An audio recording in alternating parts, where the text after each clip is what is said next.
Bueno, muy buenas tardes. Comenzamos la grabación a día 18 de septiembre. Son las 17:59 exactamente.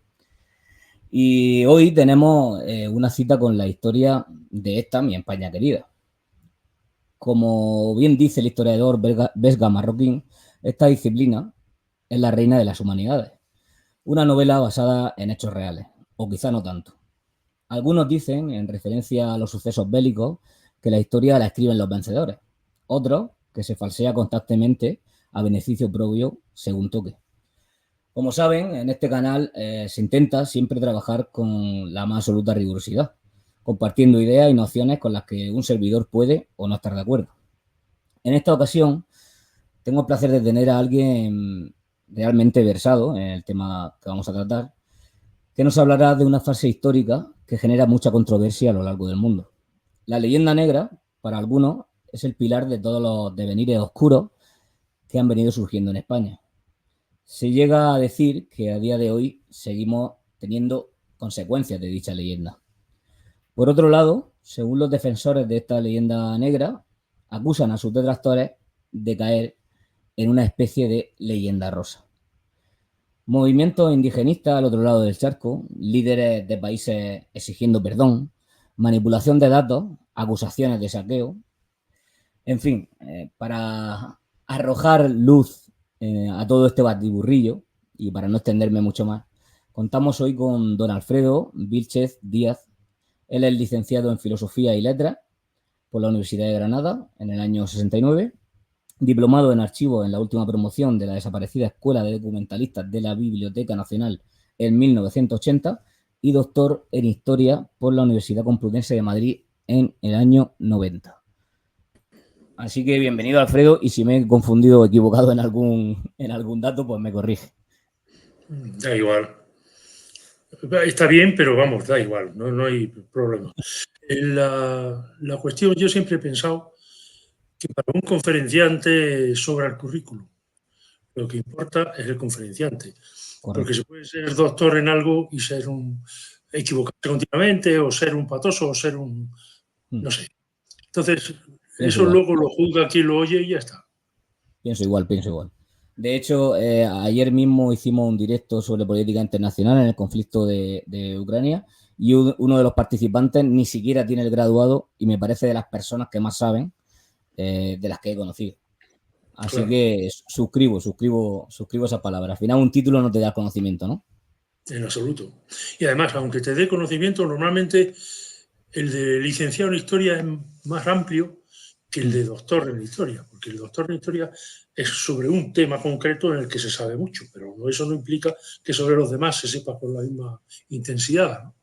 Así que bueno, es igual, vamos a lo que vamos, que es a difundir todo lo De, que to- sea de- contra de la todas leyenda negra. formas, de todas formas, siempre me gusta también ser un poco escueto, tampoco contar aquí, porque sí que tenía más cosas para decir, pero he querido ser un poco también liviano. Muy bien. Pues la primera pregunta es obligatoria, Alfredo. ¿Y qué es la leyenda negra?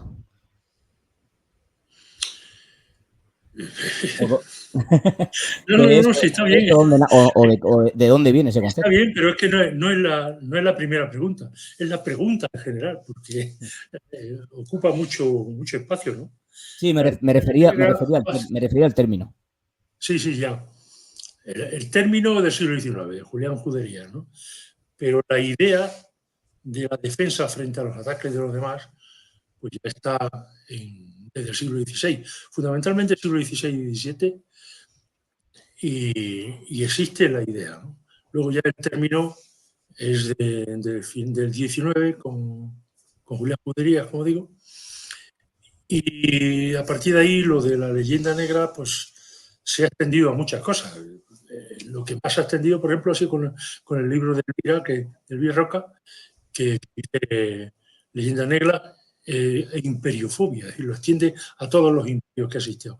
Y realmente es así, es decir, la leyenda negra, cualquier leyenda negativa, que es lo que significa negra más que otra cosa, más que el color, es el ataque de todos aquellos que no forman parte de un imperio o de una nación predominante.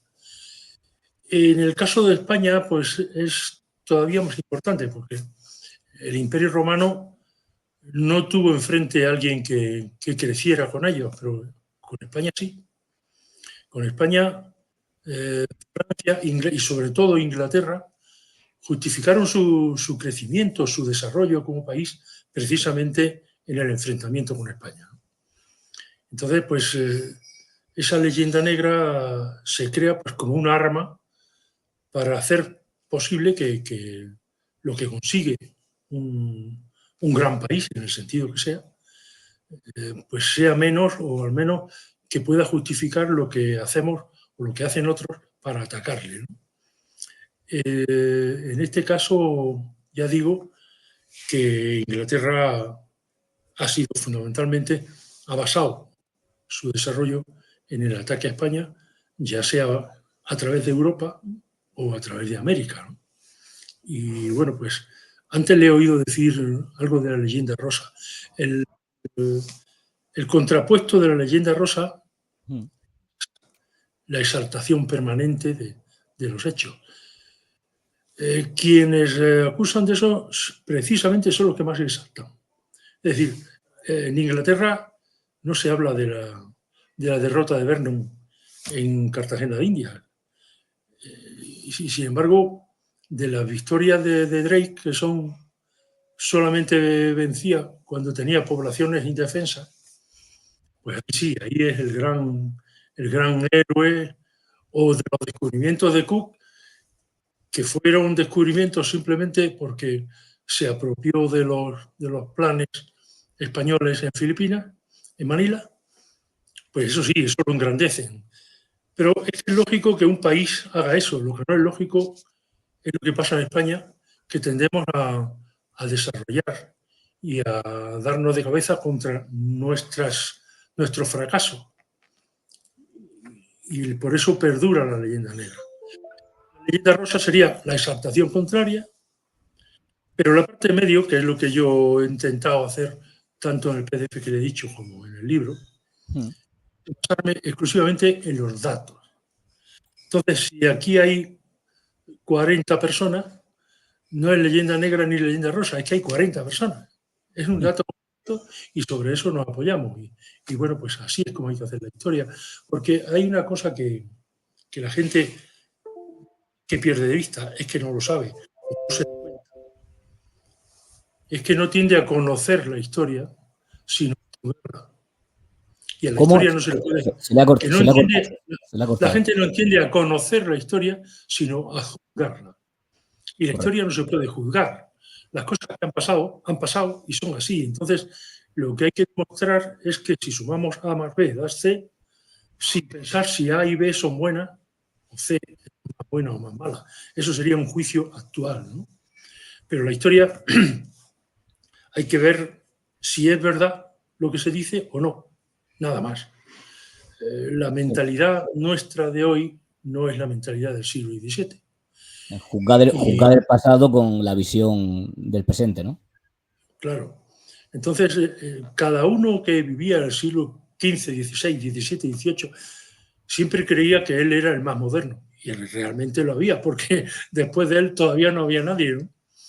Entonces, cada uno actúa en su tiempo pues, con los elementos que su tiempo le proporciona, que son totalmente distintos a los que nosotros ahora tenemos para juzgar nuestra manera de actuar y mucho menos para juzgar la que tuvieron ellos en sus tiempos, porque, por poner un ejemplo, la religión era fundamental en el siglo XVI, tan fundamental que la esencia del siglo XVI fueron las guerras de religión, ¿no?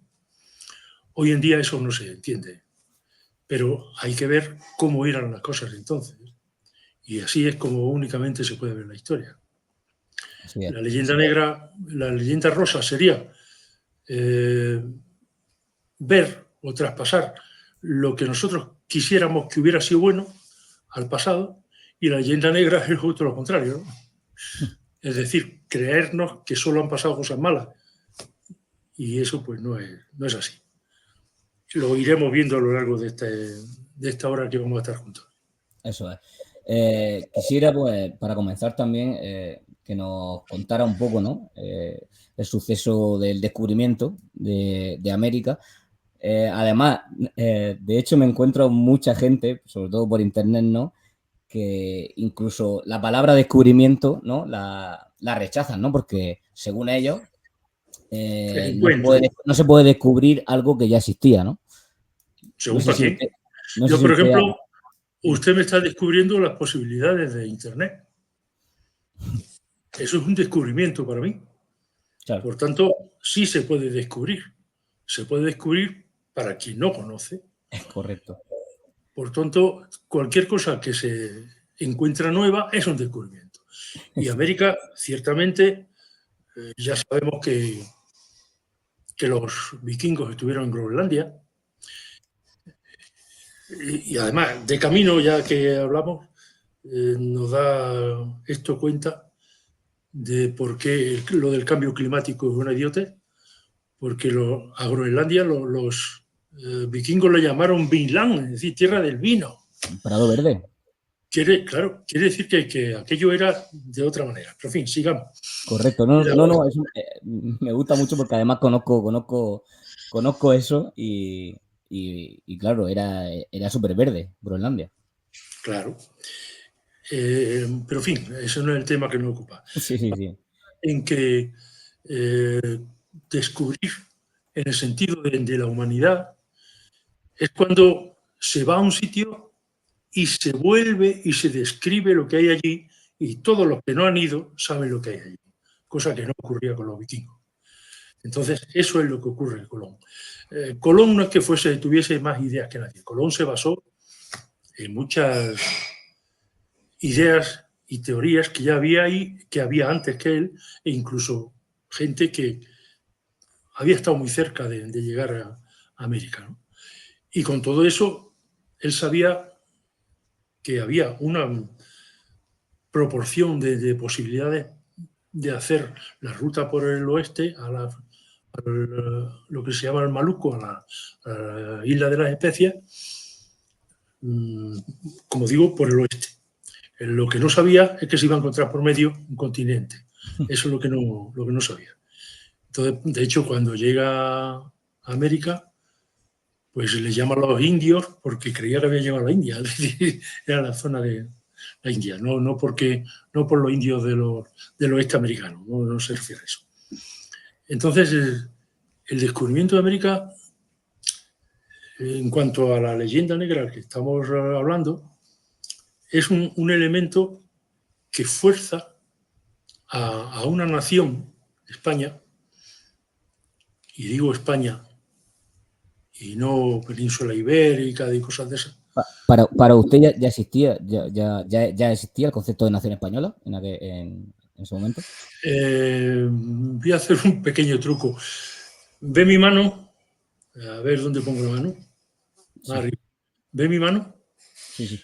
¿Puede poner un nombre a lo que tengo en la mano? A lo que tiene dentro.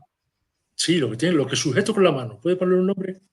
No veo nada. No puede, pues no hay nada, efectivamente. Entonces, ¿por qué Hernán Cortés le pone a México Nueva España? Correcto. Será porque ya existía España, ¿no? Claro, Además, es uno de los datos importantes. no, pero es que antes, por ejemplo, entre todos los reinos de España, en el Concilio de Constanza en 1411, el papado pide que acudan por naciones. El término nación también es equívoco, porque durante toda la Edad Media lo de nación se refiere más a lugar de nacimiento Nato. que a otra cosa. Pero bueno, ya en el siglo XV se empieza a tener un cierto sentido de Estado común y se pide que vaya por naciones. Y la mayor parte de los que van son castellanos, pero el papado pide que vaya España, concretamente. Entonces van aragoneses y van castellanos, la mayor parte castellanos, pero van como España. En las crónicas de Bernard Desclot de los almogávares, pues se refiere al conde de Barcelona como diciendo que es un noble de Barcelona del reino de España. Y lo está diciendo un almogávar, es decir, un catalán en Bizancio, ¿no? Seguimos hacia atrás Y cuando San Isidoro, ya entre los visigodos, habla o escribe su Laus Spaniae, es decir, alabanza de España, está hablando de España. Los romanos, a esta cosa que hay aquí en medio de los Pirineos para abajo, le llamaban concretamente España. Eso es. ¿Y por qué esto se siguió llamando España? Porque al fin y al cabo todo se reduce a la pronunciación. Antes era con ese líquida, luego se pone con GN, y ese GN es representación del sonido que hoy le damos a la ñ. En fin, en esa pronunciación. Pero ¿por qué esta zona siempre es España? ¿Por qué no es si los francos estaban en un sitio que luego se llamara Francia? Si los germanos están en un sitio que se llamará Germania, o los alamanes en Alemania, ¿por qué esto, que estaban los godos, no se llama Gotia? O se debería haber llamado Gotia. Y sin embargo se llama, ya San Isidoro le llama España, dice España. Entonces la palabra España, con la amplitud que queramos del concepto, existe desde el siglo V o VI. Bueno, pues siguiendo con lo que íbamos, España Esto sale... se lo preguntaba, perdona que le interrumpe, porque es que me he encontrado incluso a gente que dice que hasta, ya llegan a decir hasta que España nace con la Constitución de 78, incluso. He llegado a leer. Bueno, he llegado a leer. En cierta forma tienen razón, pero es la España política. Pero la España como nación es de mucho antes, porque cuando los soldados, no quería decir soldados, cuando los guerreros medievales decían aquello de Santiago y Cierra, España, pues se referían a España concretamente, ¿no? Digo yo, ¿no? Los tercios también, ¿no? Por cierto, a propósito de esa frase, no es Santiago, coma, y cierra España, sino Santiago y cierra, coma, España. Es decir, España termina esto de una vez. Vamos a por ello. Sigamos. Perdone la No. Sí, todas estas cosas están bien porque son cosas que dan por supuesto que son como la gente piensa, pero es que no son así. Como el famoso lema de los Reyes Católicos, tanto monta tanto Isabel como Fernando. Es una idiotez que se inventaron posteriormente. Es decir, en el escudo figura tanto monta, pero el tanto monta era una expresión absolutamente normal en la época para decir ¿qué más da? Entonces, tanto monta Isabel como Fernando quiere decir ¿qué más da Isabel como Fernando? Lo otro, pues alguien se inventaría el versito y a partir de ahí lo hemos resuelto todo. Entonces, por eso digo que estas pequeñas cosas no se puede hacer una conferencia sobre ellas, pero conviene aclararlas de vez en cuando. Bien, a ver si sigo. España salía de una época en que lo que había sido fundamental había sido la guerra, luchando contra los musulmanes, dentro del concepto, repito, de idea religiosa de la época, y la consecución, la toma de Granada, pues culmina lo que no la reconquista, porque la reconquista también es un término del siglo XIX, sino lo que ellos llamaban la reestructuración o recuperación. Restauración, ¿no? También se decía. Restauración de España. Lo que pasa es que en el siglo XVIII, XIX, se encuentra con que la restauración es otra cosa, porque claro, es la restauración monárquica, ¿no? Claro. Y entonces, claro, no es lo mismo. Y ahí es donde cambian restauración por reconquista. Pero la idea sí, la idea en todos los reinos cristianos estuvo siempre la idea, aunque se pelearan entre ellos, de recuperar lo que había sido la España inicial, ¿no?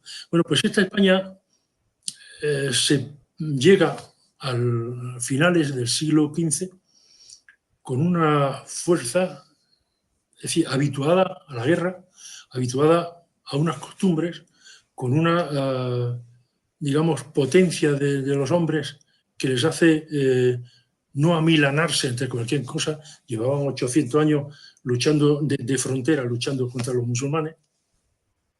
Y eso es quizá la base que les impulsa a luego cruzar el charco y andar por América como si fuese por su casa, ¿no? Es la fuerza de esa reconquista española, castellana, pero también aragonesa, la que impulsa la incorporación de América a la España de entonces. De todas formas, aquí quizá esto encajaría mejor con la última parte del libro, o la primera si quieres, que es igual, que es el papel de España en América, pero quizás deberíamos hablar primero un poquito de cómo surge o por qué la leyenda negra, ¿no? Correcto. La leyenda negra, bueno, la leyenda negra no. El concepto es decir, concepto de ataque a España. Eso es. Tiene diversas causas a lo largo del desarrollo de los siglos, ¿no? y de los acontecimientos. En principio se crea en Italia porque Aragón, desde el siglo XV, Alfonso V domina el Mediterráneo, ocupa Sicilia, ocupa el reino de Nápoles, que era el mismo reino, pero partido en dos, Sicilia y Nápoles. Luego ocuparán Córcega. Y los problemas de Francia, que también quería lo mismo, porque estamos hablando de Italia, pero Italia no existía. Existía el reino de Nápoles, existía el Vaticano, es decir, el papado, y existían una serie de repúblicas. Y Italia, como sabe, es del siglo XIX, cuando se unifica, ¿no? Entonces, en aquellos tiempos, Francia intentaba hacer lo mismo que había hecho España, es decir, intervenir en los asuntos italianos. Y los italianos se dividían entre unos apoyaban a los franceses y otros no.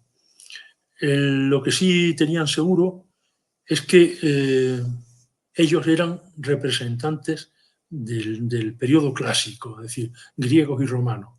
Es que ellos eran la continuación natural de lo que era la antigüedad clásica.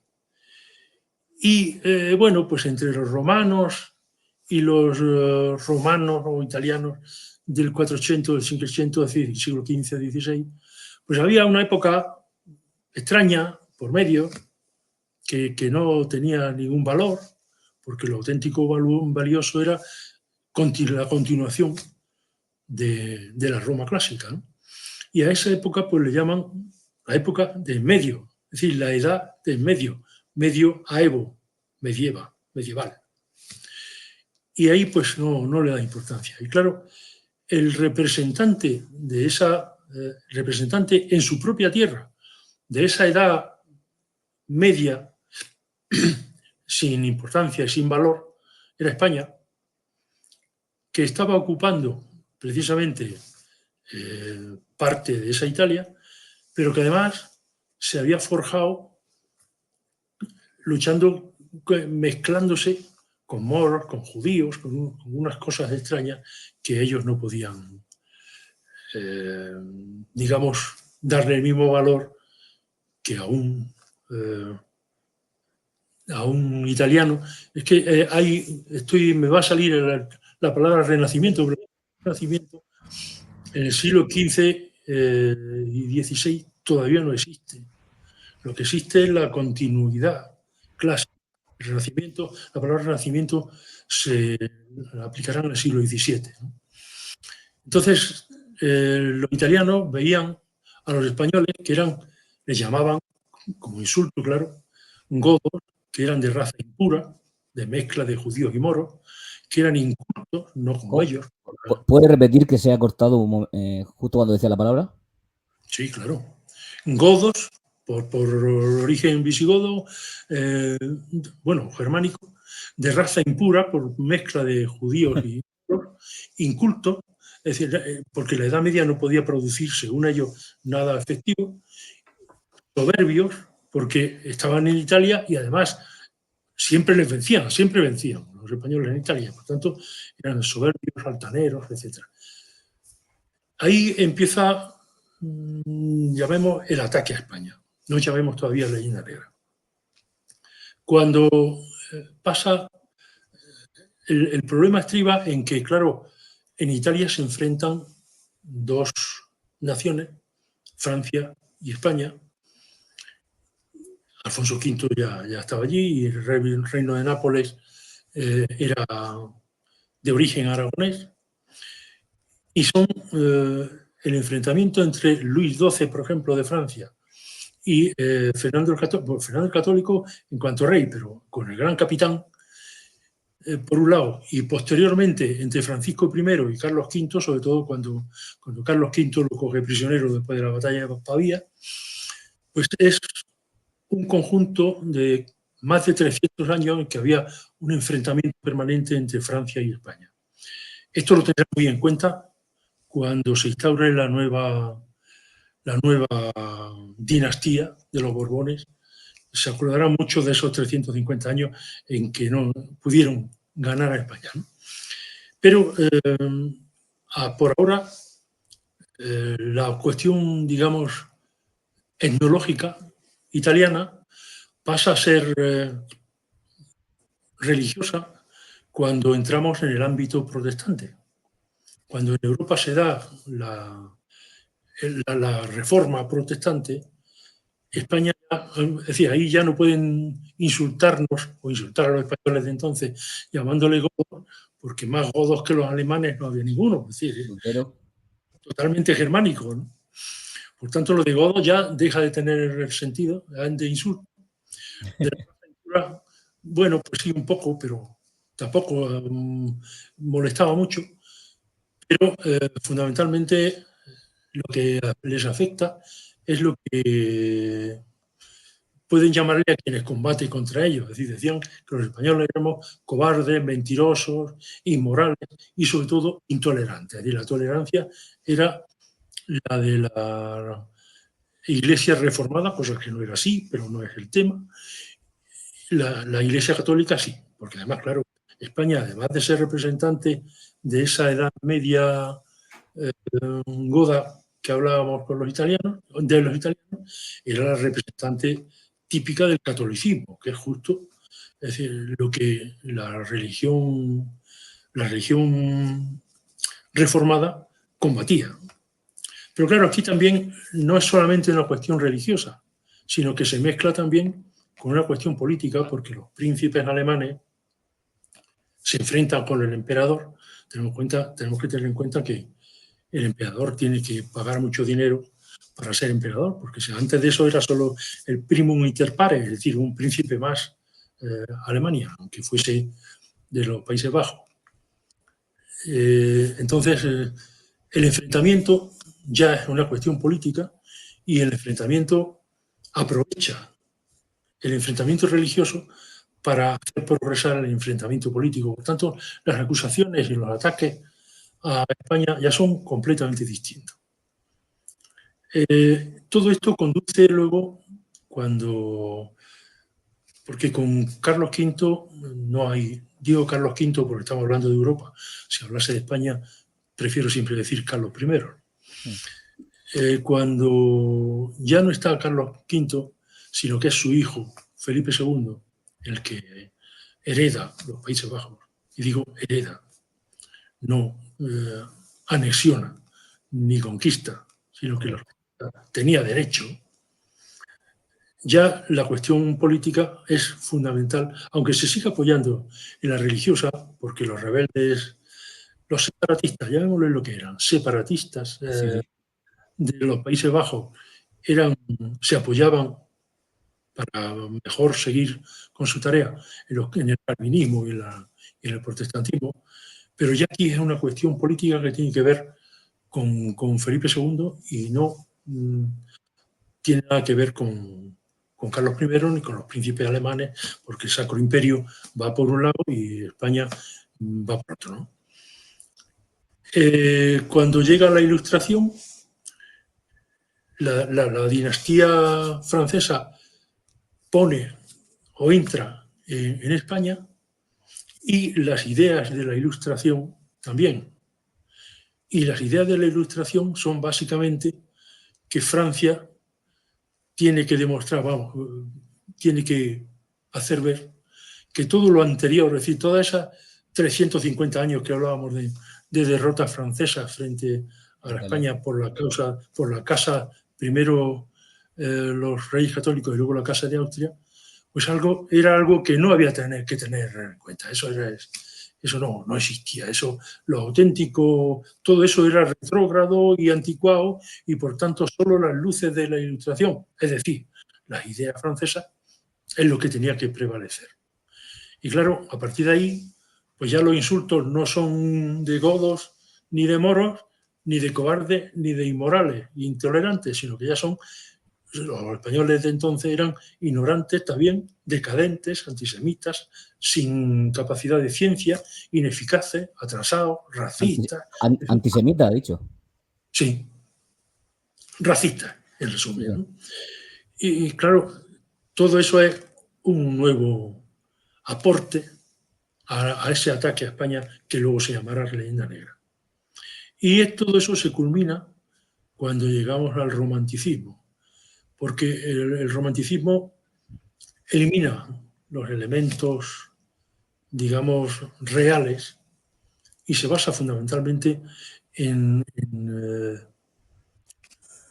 conceptos, pues eso, imaginarios. Y para eso los libros que hacen los viajeros cuando vienen a España son fundamentales, porque, bueno, son fundamentales. Si vemos lo que hoy ocurre mucho, de que hay mucha gente que va en una semana, se recorre los 4 o 5 países de Oriente Medio con una agencia, les enseñan 4 cosas y luego vienen a casa y te dicen, uy, yo conozco perfectamente el Líbano.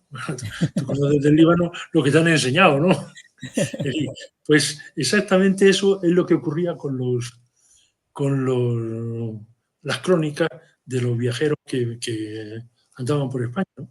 Y ahí pues se une la España de pandereta que llamamos, es decir, los toros, Carmen, los bandidos, todas esas cosas, con gente que no ha estado jamás en España, o por ejemplo el autor el de los tramos, Alejandro Dumas, que fue el originario de la frase esa famosa de que África empieza en los Pirineos, ¿no? Correcto. Y no había estado jamás en España, ¿cómo lo sabía, no? Pues, por eso, precisamente porque leyó otras crónicas y otras cosas. Y bueno, pues esa es leyendo. Luego, todas esas cosas se suman con una cosa que no ocurre en ningún otro país, y es que los naturales del país, los que han sido ofendidos con todos esos insultos, se lo creen y además asimilan que son así, ¿no? Y por eso seguimos teniendo la idea de la leyenda negra, que cuando ahora después tratemos algunos de los temas, pues veremos cómo se está estructurada hoy en día, ¿no? Entre la gente y en la mentalidad popular. Seguimos, yo puedo seguir, pero si hay alguna pregunta mejor, pues... No, me parece perfecto. Estamos llegando, ¿no?, a la época. Sí, estamos hablando de cómo empezó. Ahora, Correcto. la leyenda negra se basa en el ataque a España, llamémoslo así. O bien, sí, podemos hablar de la leyenda negra porque es cuando se crean estas cosas, en varias cosas, en varios elementos fundamentales. El uno es el ataque a Felipe II, por esos separatistas de los que decimos. No vamos a entrar en la guerra de los Países Bajos, la guerra de los 80 años, porque casi todo lo que Guillermo de Orange, para denigrar a su oponente, Felipe II, pues le llama de todo, le llama fratricida, le llama que engañó a su mujer, no sale ahora la palabra, Adúltero. Adúltero, le llama pues un montón de cosas. Pero todo lo que se ha dicho, o lo que dijo él sobre Felipe II, hoy en día no hay nadie con un mínimo de inteligencia,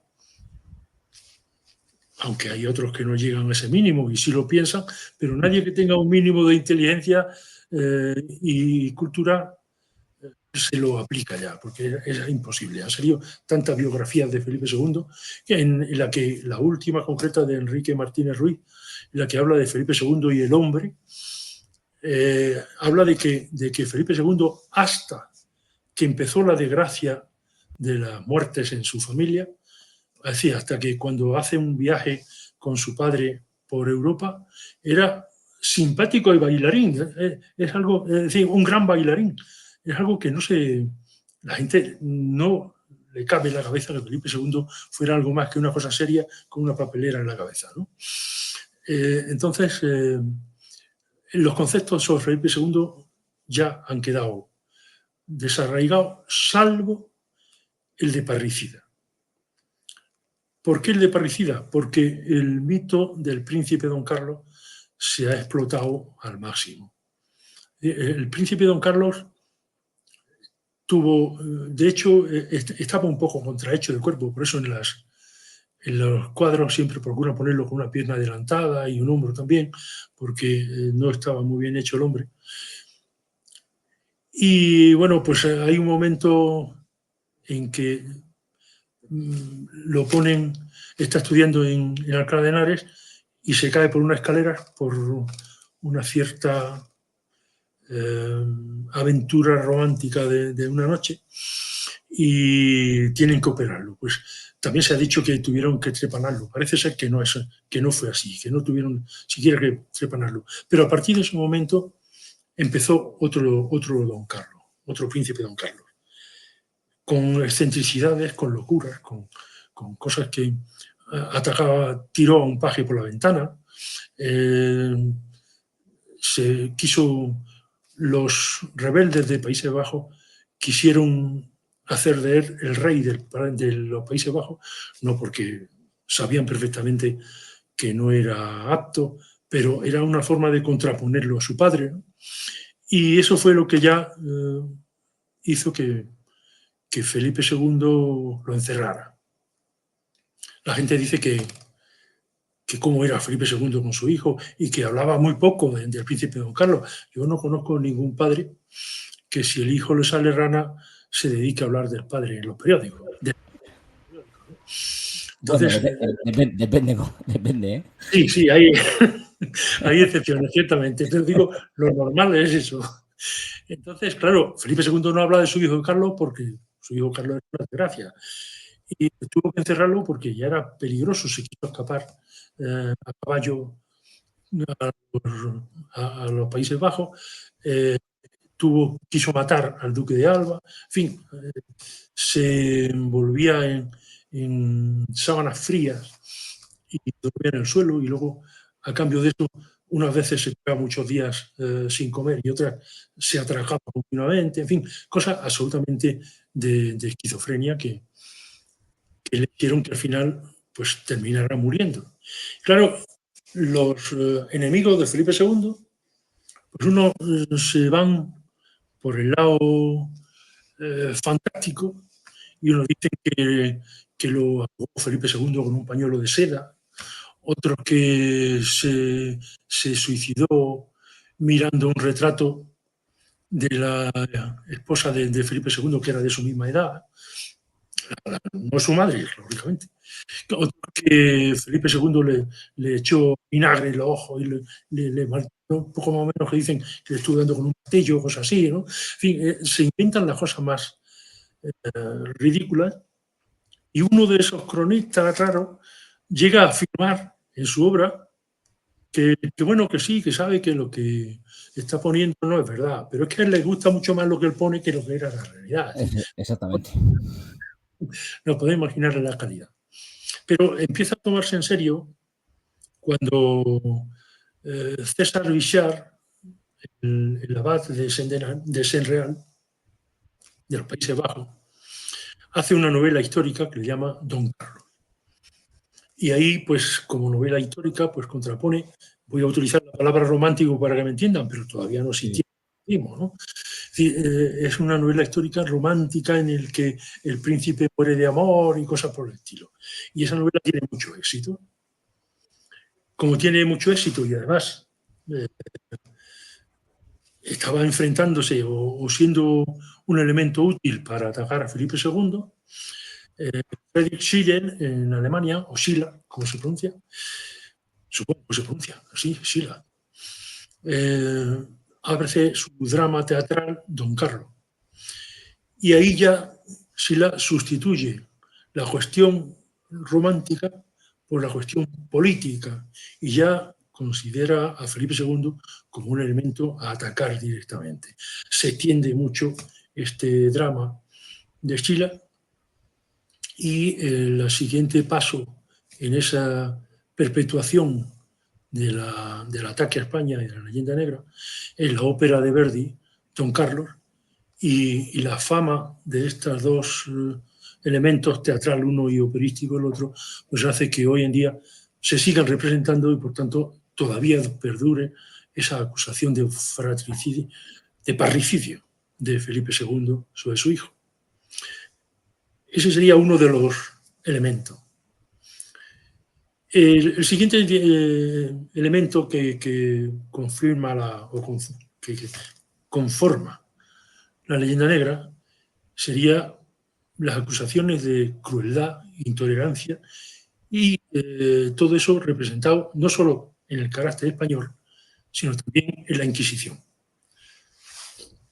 La Inquisición es una idea. Esta es una de las preguntas que tenía, así que perfecto. Porque ya me lo imagino, sí, porque es que quería hablar sobre la Inquisición también. Hay muchísima gente que todavía sigue considerando que la Inquisición era un grupo de gente que se dedicaba a matar a los demás a costa de lo que sea, ¿no? Y eso es absolutamente falso. Tengo aquí apuntadas porque lo cogí, de algo tan actual como el discurso de Netanyahu después del ataque de Hamas. Es bastante reciente la cosa, ¿no? Sí. Pues Netanyahu dijo, y apareció en los periódicos, y de ahí lo he copiado yo, dijo, hemos sobrevivido, fijémonos en digamos, en el volumen o la importancia de la segunda parte de cada frase. Hemos sobrevivido, se refiere a los judíos, claro. Sí. Hemos sobrevivido al faraón. Hemos sobrevivido a los griegos. Hemos sobrevivido a los romanos. Lo dijo en este orden, ¿eh? Hemos sobrevivido a la Inquisición en España. Es decir, lo pone en cuarto lugar después de faraón, griegos y romanos. Bueno. Y en quinto lugar, ya le parece menos importante, hemos sobrevivido a los pogromos de Rusia, hemos sobrevivido a Hitler, hemos sobrevivido a los alemanes, hemos sobrevivido al Holocausto, hemos sobrevivido a los ejércitos de 7 países árabes y hemos sobrevivido a Saddam. Pero en toda esa larga lista, la Inquisición la pone en cuarto lugar. Sí, la importancia que le da. Luego, supongo que habrá visto la peliculita esa de una serie o no sé si es película, en fin, que se llama El exorcista del Papa. En el que Russell... No la conozco. Bueno, pues es igual. Russell Crowe... Me la apunto. No se lo apunte porque es más mala que un dolor, ¿eh? Es mala de todo, ¿no? Entonces, ahí Russell Crowe, el que hizo del Gladiador... Pues me jode porque es muy buen actor, la verdad. Sí, pues eso es lo que me extraña a mí, que hiciera ese tonto de esa forma en esa película. Bueno, desde que vi la última de Napoleón de Ridley Scott, que me tuve que prácticamente ir por las barbaridades que se contaban ahí, ya estoy curado de espanto. No sé si la ha visto, la de Napoleón. No.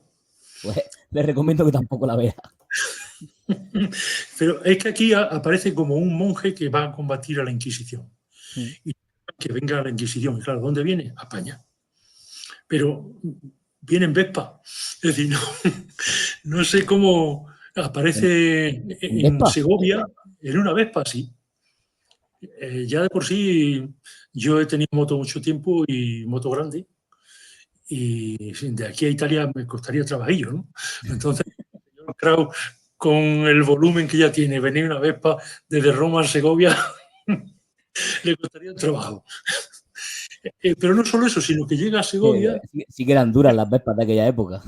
Sí, pero no tanto. No, bueno, esto Sí, claro, era de aquella época, sí. Cuando llega a Segovia se encuentra con un sitio donde entra en una especie de palacio y el palacio tiene un sótano, lógicamente, y ese va a un sótano mucho más grande donde la Inquisición enterraba a sus muertos. Si la Inquisición no tenía muertos, es decir, los muertos se morían fuera de la Inquisición no tenía muertos. Bueno, pues ahí la Inquisición y todo el paso que lleva, pues va viendo cráneos, cadáveres medio corrompir, huesos y cosas por el estilo. Es la idea que hay todavía de la Inquisición. Y esa idea se ve que la gente, si digo los turistas actuales, que es de lo que voy a hablar ahora, si no tiene algo con que estremecerse, ya sea con una película de los muertos vivientes o con una de terror aterrorizante o algo por el estilo, pues se ve que cuando llega a casa no tiene nada que contar. Entonces, ¿qué es lo mejor? Piensan los llamados concejales de cultura, pues ponerle un museo de la Inquisición, con cosas que jamás utilizó la Inquisición, pero que son terribles. Entonces, claro, de allí sale la gente diciendo, qué barbaridad, qué asesino, Pareciera que qué salieran de genio. Auschwitz. Sí. Entonces, a base de sacarle de pasta a la Inquisición, que es lo que piensan, o para lo que hacen los museos, los concejales, la gente se va con la idea de que la Inquisición era una cuestión terrible. Por ejemplo, en casi todos estos museos de la Inquisición está lo que llaman la Dama de Hierro, que es una mujer partida en dos, que llena de clavos por dentro, metían ahí a alguien y lo cerraban. Lógicamente, atravesaban. Eso no lo usó jamás la Inquisición. La Inquisición tiene... Sí, bueno, llegan a decir incluso que no juzgaban a nadie. Bueno, y es precisamente exactamente todo lo contrario. Es el tribunal con mayor legalidad del tiempo. Es decir, había notarios que secretarios que apuntaban absolutamente todo lo que se decía. Eh, Primero, que la Inquisición en un principio va contra los herejes, es decir, contra los falsos conversos. No tiene nada que ver ni con judíos ni con moriscos, salvo que judíos y moriscos dijeran que se habían convertido y se llamaban Alfonso del Real. No sé si alguien se llama así, pero el Sí, sí, primer sí. nombre. Entonces, claro, si era así, pero seguían siendo judíos, entonces sí eran herejes y ese sí era uno de los objetos de la Inquisición. Pero el resto de las cosas no. Entonces, en un principio, cuando la idea religiosa es fundamental, estamos hablando del siglo XVI y parte del XVII, no olvidemos nunca ver la historia con la mentalidad de aquel tiempo, y en el siglo XVI es cuando hay luchas, guerras de religión en Europa. Cuando la idea de religión es fundamental, efectivamente el ámbito de la Inquisición son los herejes, es decir, los falsos conversos, hablando religiosamente. Pero a medida que pasan los siglos y continúa la Inquisición tenía unos ámbitos mucho mayores, que son casi como una de policía de territorio, porque tenía que, es decir, atendía a los recursos, a los problemas de bigamia, de proxenetismo, de perjurio, de violaciones, de abuso de menores, de falsificación de documentos, incluso de lo que hoy llamaríamos derechos de autor, es decir, el contrabando de libros, ¿no? Correcto. Todo eso era el ámbito de la Inquisición real. Lo que pasa es que se ha quedado fijado en que la Inquisición era solamente el tribunal de la Inquisición. Y si además se llama el tribunal de la Santa Inquisición, es porque había un tribunal, por tanto sí juzgaban, claro que juzgaban. Todo el mundo esgrime lo del tribunal, eso es cierto. El gran problema de la Inquisición, primero, tenía cosas respetuosas, porque la Inquisición, por ejemplo, cuando cogía a alguien preso, las cárceles de la Inquisición eran bastante mejores que las cárceles de la vida normal, del régimen secular, ¿no? Sí, sí. Y hay detalles que demuestran que la cosa era así porque había clérigos que blasfemaban solo para que lo llevaran a cárceles de la Inquisición y no del Y no del ayuntamiento régimen. o del gobernador, es decir, o del rey, ¿no? Tan, Y hay incluso, tan malos no serían, ¿no? claro, digo yo, pero es que además hay un documento en la colección de derechos de documentos inéditos desde España que se llama CODOIN, que se puede acudir cualquiera a ello. Hay un documento del Ayuntamiento de Córdoba que solicita a la Inquisición que los presos del Ayuntamiento de Córdoba pasaran a las cárceles de la Inquisición porque eran más sanas, mejor ventiladas y separaban a los hombres y a las mujeres. Es decir, ¿de qué estamos hablando entonces? La Inquisición se supone que no sería tan mala cuando había hasta aspirantes para ir allá, ¿no? Eso no lo sabía yo, que se paraban por sexo. Pero no solo separaban por sexo, sino que le daban, al que era pobre, le daban calzado y vestido. E incluso le facilitaban papel y elementos para escribir Mm. si lo quería. Es decir, lo que pasa es que, claro, y la comida se la podía granjear, se la podía buscar el propio preso. Lo que pasa es que, bueno, por eso el que tenía dinero, pues la encargaba, llamaba a la pizza, traían la Sí, pizza del sí, sí. momento y, y el que no, pues se tenía que aguantar con lo que le diera, ¿no? Pero, es decir, todos estos elementos no significan un régimen de terror. El principal problema de la Inquisición fue el secretismo. Es decir, cuando se apresaba a alguien, no se le decía por qué se le apretaba. Entonces, ese alguien tenía que empezar a pensar por qué me habrán detenido. Será por esto, será por esto, será por esto, y terminaba autoacusándose de algo. En este, digamos, verano-otoño de 2024, ¿no hay alguna ley que dice algo así? Es decir, los periódicos no tienen que autocensurarse porque si no les meten mano, pues lo mismo. No sé si aquello era igual que esto o esto es igual que aquello. ¿No? Y además justo estamos en la semana en la que el gobierno, bueno, Eso es, efectivamente. ya sabemos Entonces, lo que está haciendo con la desinformación, ¿no? Con lo que llaman desinformación. pues esa autocensura que provocaba en el apresado el hecho de no saber por qué lo juzgaban es lo peor que pudo tener la Inquisición porque generaba todo tipo de conflictos. Pero, por ejemplo, otra de las cosas de que se le ha acusado, y no es verdad, es que admitía denuncias anónimas. No es así. No solamente no admitía denuncias anónimas, sino que si la denuncia no era acertada, es decir, si era una denuncia falsa, Mm. el que cargaba con la pena era el denunciante, cosa que hoy tampoco ocurre. Hoy Es decir, tampoco ocurre, es la verdad que no. bueno, pues entonces, ¿de qué estamos hablando de la Inquisición?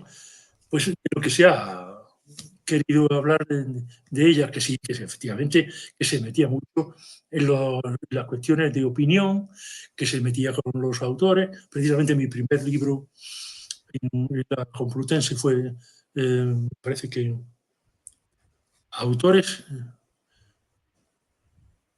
bueno, lo tengo por ahí, pero bueno, eh, autores relacionados con la Inquisición o algo así. Mm. Sí. Sí, de todas maneras, al final de la entrevista le comentaré a la gente que en la descripción de la entrevista pondré la página web, todos los datos Ah, vale. y todo lo que es Ah, para que la gente. acabo de acordarme, aunque ahora ya con la vejez se me va muchas veces, eh, y autores en los índices inquisitoriales, sí, así. Pues Bueno, pues ese libro se puede comprar o no, conseguir. no se puede conseguir porque se agotó la edición y fue una primera prueba de una colección. Pero vamos, no es alguien con la suficiente valor. Yo tengo algunos ejemplares aquí, lógicamente. Alguien con suficiente valor como para querer leerlo me dijo, déjamelo que lo lea. Y le dije, ¿va a sufrir? Y me dijo, no, tú déjame que lo lea. Y efectivamente luego me dijo, dice, esto no...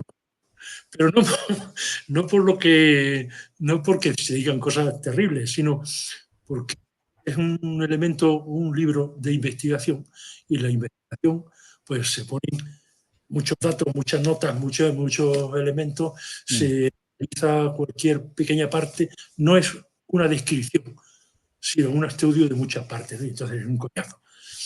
Pero bueno, a lo que vamos, que la cuestión de la Inquisición, otra cosa que se le añade son los llamados, ¿cómo era, hombre?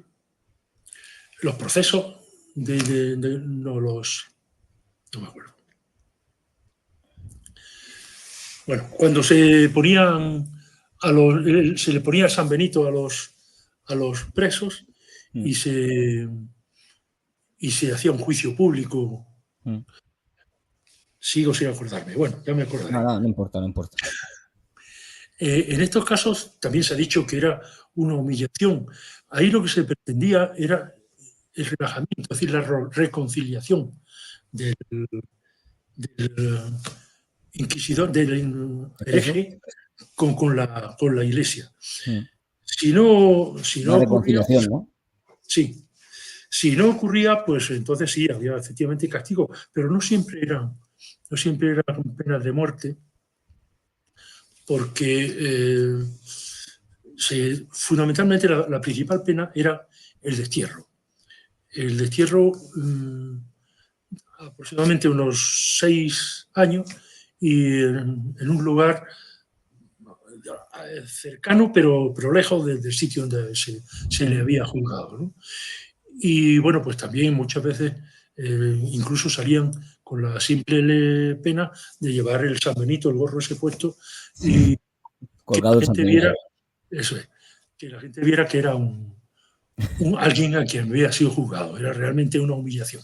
Pero de ahí a los crímenes de la Inquisición, pues no es imposible, no existe. De hecho, estamos hablando aquí de atribuirle crueldad a la Inquisición. Pero, por ejemplo, comparando lo que pasaba en Europa, en España, en la España de 1580, que es la mayor extensión del Imperio Español, con 31 millones de habitantes, ahí José Pérez calcula que hubo unos 10.000 condenas a muerte. Henry Kamen, que es un gran especialista en la Inquisición, la rebaja a 3.000. Y lo más reciente, que es el estudio de Jaime Contreras y Gustav Henningsen, que han estudiado 44.000 causas de la religión, de la Inquisición, ya tienen motivo para sacar un análisis, ¿verdad? La reducen a 1.346 en 335 años. Es decir, y en toda la extensión del Imperio Español. Con lo cual sale a 4 condenas de muerte por año. Por año. Más o menos. Por año y en toda la extensión. En toda la extensión del Imperio Español. Si vemos lo que ocurría, por ejemplo, solo en 2 años en Alemania, cuando la revuelta de los campesinos alemanes, en Alemania hubo en 2 años 130.000 muertos y salen a 65.000 por año. En Inglaterra, durante 3 siglos, hay 880 muertos por año. Son 264.000 más o menos. En la época isabelina, solo con Isabel I, los 41 años de su reinado, salen a 34 condenas de muerte por año. Recordemos que el estudio de Henningsen y Contreras da 4,002 muertos por año. Estamos hablando ahora de la época isabelina, 41 años, 34 muertos por año. En Francia, pues, caducó, quiero decir, murió el 10% de la población durante las 8 guerras de religión que tuvieron. Y en Suiza, pues solo Calvino, durante 5 años, mató a 11 personas por año. Es decir, con todos estos paneles, se puede decir que la crueldad fue una cuestión exclusiva de la Inquisición, que tuvo, como repito, 4 condenas a muerte por año durante 300 años. No es así, es imposible. Vamos, no se puede entender eso. Pero además es que hay otra cuestión. Algún autor ha dicho que en el tema de la brujería, en Europa se incendió con el tema de la brujería por la cantidad de brujas que quemaron, ¿no? Y sin embargo, la Inquisición española tuvo sus dudas, porque lógicamente en el Pirineo, que es donde surgen los primeros, tanto Pirineo navarro como el Pirineo catalán, donde surgen los primeros focos, la influencia francesa era muy importante. Y ahí es donde se dan los primeros juicios, sobre todo uno famoso, el de Zumarragurdi, ¿no? Y a pesar de eso, la Inquisición, los inquisidores inicialmente no sabían exactamente a qué atenerse respecto a eso, si era o no era un problema. Pero la Inquisición se reúne, unos dicen que... Un tema muy interesante que sí que me gustaría tocar algún día, lo de la brujería. Lo de la bruja, sí. Y los brujos también. Sí, claro, la brujería. Entonces se reúne la Inquisición, unos dicen que en Jaén, otros que en Granada, y allí los inquisidores sacan la consecuencia a través del informe. Bueno, envían primero a un inquisidor, Alejandro de Salazar, que, por cierto, Elvira Roca ha hecho una novela bastante buena sobre Alejandro de Salazar. Y este inquisidor llega a dos consecuencias. Primera, que no hubo brujería hasta que se empezó a hablar de ello. Es decir, fue una especie de contaminación social, lo que a partir de un determinado momento empezaron a surgir, pues yo he visto, pues yo he visto, pues yo he visto, yo acuso. Y en segundo lugar, que a pesar de todo lo que se vio de brujería se debía fundamentalmente a alucinaciones, se refería a sueños, se refería a interpretaciones, a ganas de ser importante y ser alguien, ¿no? De hecho, el concepto que tenemos y la imagen que tenemos de la bruja con la escoba no es más que también... Sí, claro, es evidente, ¿no?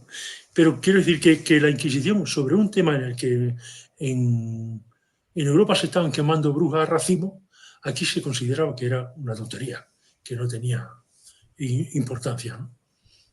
La otra cuestión con la que también se ha hablado de la crueldad, pues es la crueldad española, me refiero.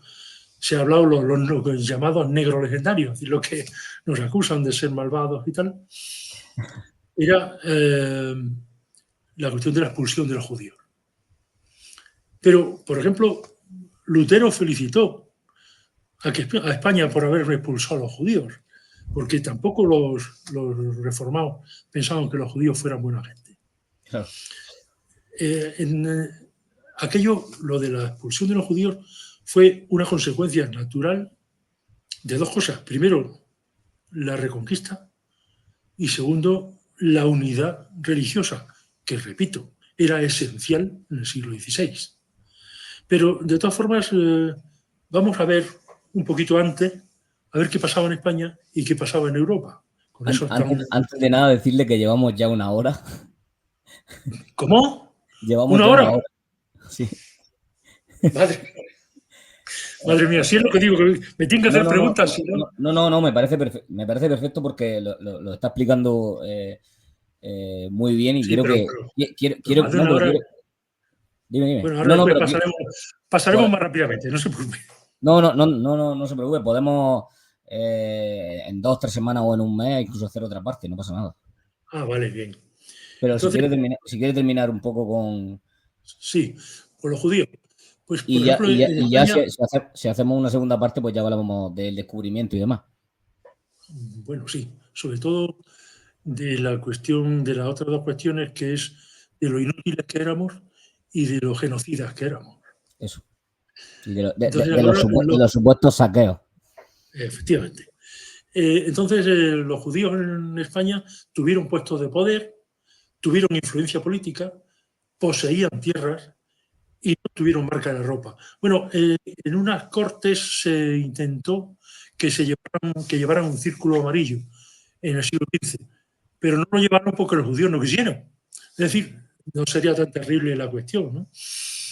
En cambio, en esa misma época, en Europa, los judíos estaban recluidos en guetos, no tenían ningún poder social, no tenían posesiones de tierras, y en el Concilio de Arles, en 1200, ya en el siglo XIII, les impusieron ya el círculo amarillo y ya estaban marcados. Es decir, esa gente es la que habla luego de que la Inquisición y la crueldad española con los judíos fue tremenda y terrible, porque además, antes de expulsarlos de España, los habían expulsado de Francia, de Inglaterra, de Austria, de los estados alemanes, España en 1492, pero después los siguieron expulsando de Lituania, de Portugal, de Navarra, de Provenza, de Túnez, de otro montón de sitios. Por tanto, ¿dónde está la característica especial de la Inquisición española? Pues en ningún sitio.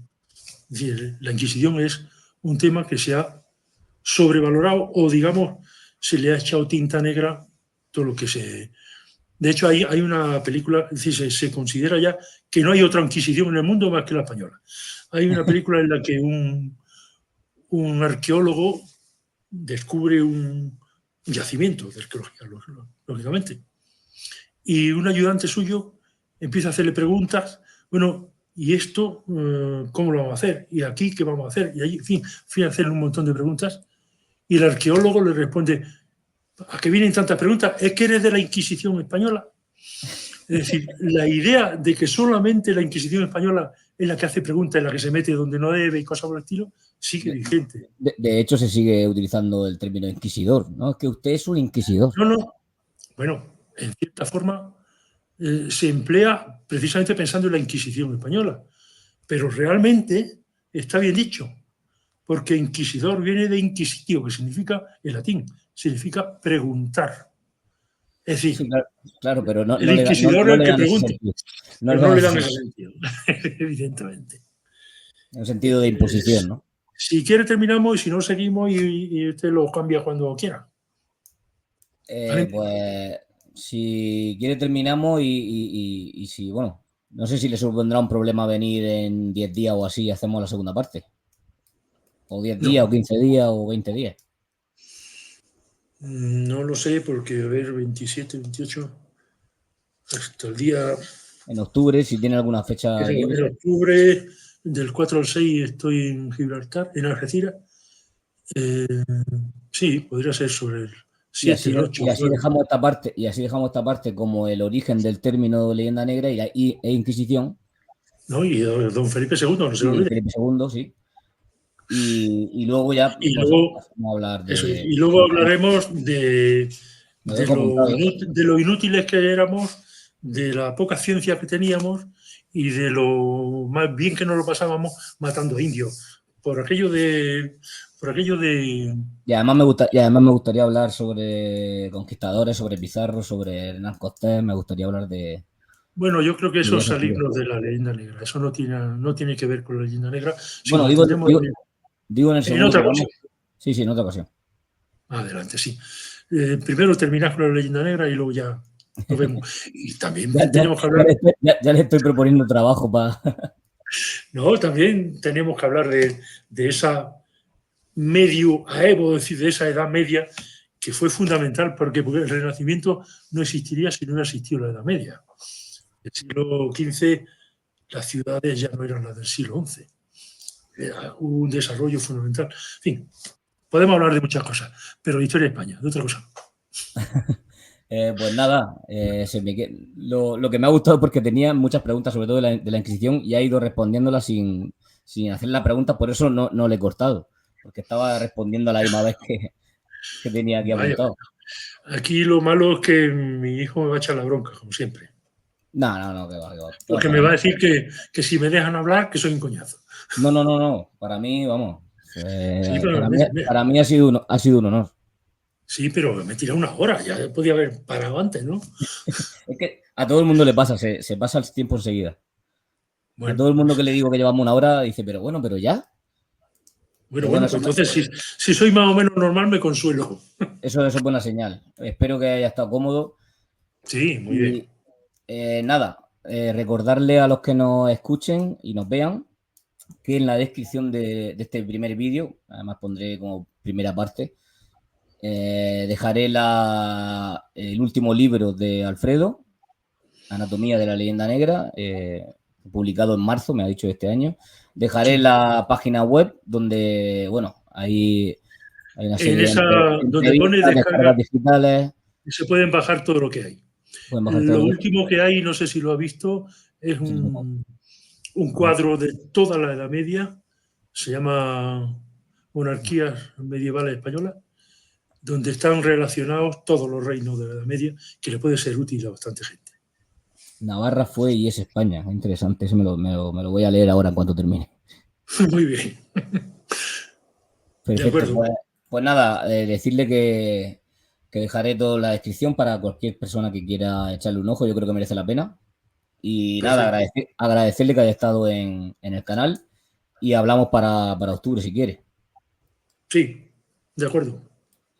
Ya Pues en cuanto se lo diga, mi hijo dirá, no, sí, lo de hablar es lo suyo. no, me ha encantado porque yo creo que el tema merecía el tiempo que le he dedicado. Bueno, pues espero que lo haya dicho bien, que lo haya dicho Y como aquí no hay interrupciones y se va a emitir todo seguido, pues muy bien. espero que a la gente le guste. Nada, pues un saludo, Alfredo, y estamos en contacto, ¿vale? Y De muchas acuerdo. gracias, y muchas gracias por venir, que para mí es un placer. Muy bien. Estupendo. Y gracias por la labor que está haciendo de meterse en sitios y en temas que los demás no se meten. Además, justo con el directo de ayer también me están poniendo comentarios, ¿no? Ahora se ve que soy prorruso por criticar a la OTAN, ¿no? Pero bueno, ya, Bueno, ya, ya, ya sabes que las descalificaciones son el principal arma de la falta de argumentos. esos son negro legendarios de los youtubers. Bueno, Muy un bien. abrazo, Alfredo. Vale, hasta pronto.